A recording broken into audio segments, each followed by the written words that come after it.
Amelia Earhart membuat jejak melintasi langit dan meninggalkan ekor komet yang penuh dengan kekaguman dan inspirasi. Gerakan khasnya meluncur dengan santai melintasi Samudra Atlantik sendirian. Sebuah prestasi yang hanya bisa dilakukan oleh orang yang bernyali baja. Dan jika itu belum cukup, dia juga melakukan hal pertama lainnya. Penerbangan solo perdana dari Hawaii yang tropis ke daratan Amerika Serikat. Namun suatu hari Amelia menghilang dalam sebuah usaha berani untuk mengelilingi seluruh dunia dengan pesawat andalannya. Meskipun telah dilakukan pencarian yang ekstensif, baik dia maupun pesawatnya tidak pernah ditemukan. Hilangnya Amelia berubah menjadi salah satu misteri yang paling bertahan lama di abad ke-20. Sekarang, izinkan aku bercerita sedikit tentang pahlawan dalam kisah kita kali ini. Sebagai permulaan, Amelia Earhart berasal dari kota Atchison di Kansas yang indah. Namun yang membuatnya benar-benar istimewa sejak usia muda adalah fakta bahwa dia suka mendobrak pakem-pakem sosial. Dia suka bermain bola basket dan mengutak-atik mobil. Di sela-sela kegiatannya yang memacu adrenalin, Amelia bekerja sebagai asisten perawat di Toronto. Di sana, dia mulai senang nongkrong di lapangan terbang setempat. Mungkin mencoba untuk mendapatkan beberapa tips terbang dari para pilot setempat. Kembali ke Amerika Serikat, Amelia mengambil jurusan kedokteran di Universitas Columbia. Namun menukar buku pelajarannya dengan jaket pilot setelah menaiki pesawat yang mendebarkan dengan seorang pilot veteran di tahun 1920-an. Itulah awal mulanya Amelia menjadi jatuh cinta pada langit. Belajar terbang bukanlah hal yang mudah, namun Amelia siap menghadapi tantangan ini. Dia segera mendaftar untuk mengikuti pelajaran terbang. Untuk membiayai mimpinya terbang tinggi, Amelia rela bekerja keras. Dia bekerja sebagai pegawai administrasi di kota Los Angeles. Setelah berhemat dan menabung, dia akhirnya membeli satu set sayapnya sendiri, sebuah pesawat berwarna kuning cerah yang dengan penuh cinta dia juluki sebagai Canary. Setelah uji coba penerbangannya pada tahun 1921, dia berhasil merebut pameran penerbangan pertamanya, memukau banyak orang di Pasadena, California. Dalam hal mencetak rekor, Amelia adalah ahlinya. Dia terbang solo dengan ketinggian yang luar biasa, sebuah prestasi yang belum pernah dicapai oleh seorang wanita pada saat itu. Selanjutnya, dia melakukan penerbangan transatlantik solo, mendarat di sebuah peternakan sapi di Irlandia Utara. Terlepas dari kesuksesan individualnya, Amelia bukanlah orang yang suka menjadi pusat perhatian. Dia secara aktif bekerja untuk mengajak lebih banyak wanita ke dunia penerbangan. Untuk itu, dia mendirikan sebuah organisasi yang didedikasikan untuk mempromosikan pilot wanita. Sampai saat ini, tim ini masih memperjuangkan perempuan dalam penerbangan di 44 negara. Pada tahun 1937, Amelia sudah tidak sabar untuk melakukan petualangan lainnya.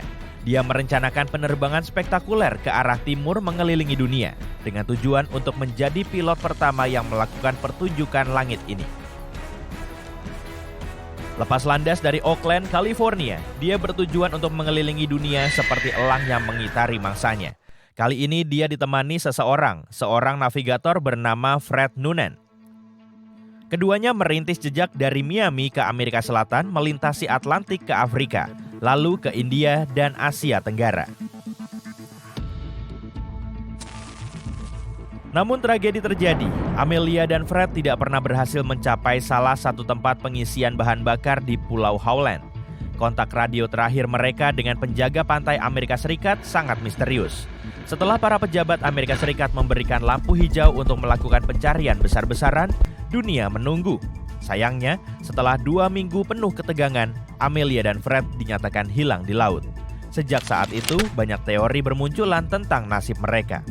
Keputusan resmi adalah bahwa pasangan ini hilang di Samudra Pasifik. Teori ini menyatakan bahwa mereka kehabisan bahan bakar saat mencari Pulau Howland dan terjun ke lautan luas. Selama bertahun-tahun, berbagai ekspedisi dengan perangkap lengkap telah mencoba menelusuri puing-puing pesawat di dekat Howland. Tapi sayangnya, lautan tidak memberikan petunjuk. Ada juga teori lain yang menarik, hipotesis Pulau Gardner. Beberapa orang berpendapat bahwa Amelia dan Fred mendarat di Pulau Gardner, yang sekarang bernama Niku Maroro di Republik Kiribati, yang jaraknya sangat jauh dari jalur mereka. Meskipun pesawat pencari melihat tanda-tanda aktivitas di pulau tersebut seminggu setelah hilangnya Amelia, mereka tidak menemukan jejak pesawat tersebut. Namun, teori ini mengindikasikan bahwa Amelia dan Fred berakhir sebagai orang yang terdampar di pulau itu dan akhirnya menemui ajalnya di sana. Beberapa bukti yang mendukung hal ini termasuk artefak seperti sepotong plexiglas, sepatu wanita, peralatan improvisasi, dan botol kosmetik dari zaman itu. Bahkan beberapa tulang yang mencurigakan. Namun, meski telah dilakukan ekspedisi dan mengerahkan anjing pelacak, tidak ada bukti konklusif yang muncul. Sekarang apa hubungan kepiting seukuran Godzilla dengan hilangnya Amelia Earhart? Ternyata makhluk unik ini mungkin saja memegang kunci dari salah satu misteri terbesar yang belum terpecahkan dalam sejarah. Makhluk-makhluk besar ini, yakni kepiting kelapa, akan membuatmu berpikir dua kali sebelum menganggap suatu hal terlalu besar. Berat kepiting kelapa bisa mencapai 4 kg dan panjangnya bisa sampai 1 meter. Sederhananya, kepiting ini membuat anjing pak biasa jadi kelihatan seperti camilan.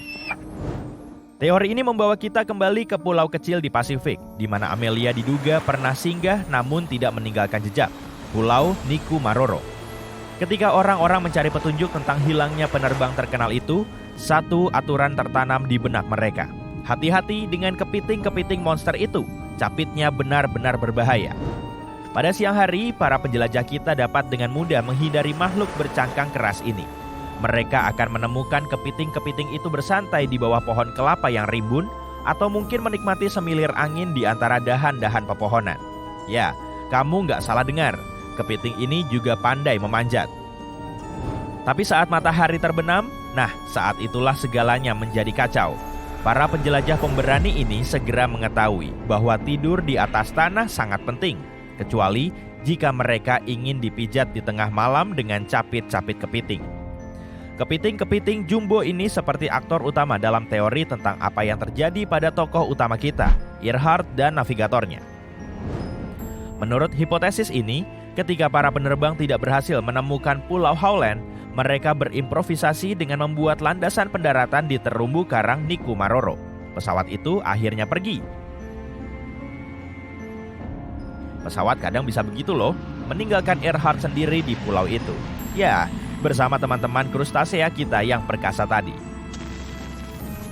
Pada tahun 1940-an, orang-orang mendirikan toko di pulau ini dan seorang pria menemukan beberapa tulang belulang.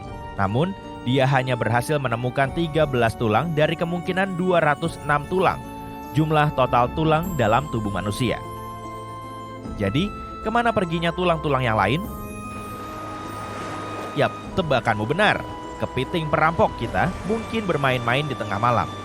Bukti menunjukkan bahwa kepiting-kepiting ini memiliki kecenderungan untuk membersihkan pulau dengan menyeret barang-barang kembali ke liang mereka yang nyaman.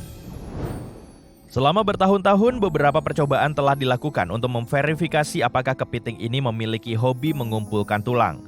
Dalam salah satu penelitian tersebut, mereka menaruh tulang belulang ke pulau dan terus mengamatinya. Dalam waktu 2 minggu, kepiting-kepiting tersebut telah membuat prasmanan dari tulang-tulang tersebut. Dalam bab lain yang menarik, para peneliti kita membawa anjing-anjing dari Canine Forensics Foundation untuk mengendus area di sekitar pohon. Anjing-anjing itu sebelumnya telah mengindikasikan bahwa seseorang telah bertemu ajalnya di sana. Meskipun sudah berusaha sebaik mungkin, mereka tidak dapat menemukan tulang belulang, tapi mereka masih berharap. Bagaimanapun juga, sejarah telah mengajarkan kita sesuatu, yaitu jangan pernah menyerah. Teori-teori ini setidaknya punya sains sebagai pendukung. Namun seperti halnya banyak kasus hilangnya orang terkenal, ada juga kasus-kasus yang menarik. Apakah Amelia ditangkap oleh seseorang? Apakah dia dan Fred adalah mata-mata rahasia yang kembali ke Amerika Serikat dengan identitas baru? Salah satu teori paling gila dikemas dengan rapi dalam sebuah buku berjudul Amelia Earhart Lives. Penulisnya menuangkan tulisannya dan berargumen bahwa wanita angkasa kita ini tidak lenyap begitu saja. Sebaliknya, dia melakukan trik seperti Houdini. Dan disinilah segalanya menjadi lebih menarik. Menurut buku ini, Amelia ditangkap oleh pemerintah asing. Untungnya, para pejabat Amerika Serikat datang untuk menyelamatkannya. Setelah upaya yang heroik, mereka membawanya dalam program relokasi paling rahasia yang pernah ada. Identitas barunya, dia berubah menjadi seorang ibu rumah tangga pinggiran kota yang misterius dengan nama Irene Bolam. Namun seperti halnya cerita-cerita bagus, pasti ada sedikit kejutannya. Dikatakan bahwa Irene Bolam sudah dibebaskan, menjalani kehidupannya dan mungkin sedang memasak daging cincang di dapur pinggiran kota ketika dia mengetahui identitas barunya sebagai Amelia Earhart yang dikemas ulang. Jelas, Irene tidak terlalu senang dengan pengungkapan ini. Jadi, dia mencari pengacara dan mengambil sikap menentang klaim tersebut dan dengan penuh semangat menyangkal pertukaran identitas yang mengejutkan ini.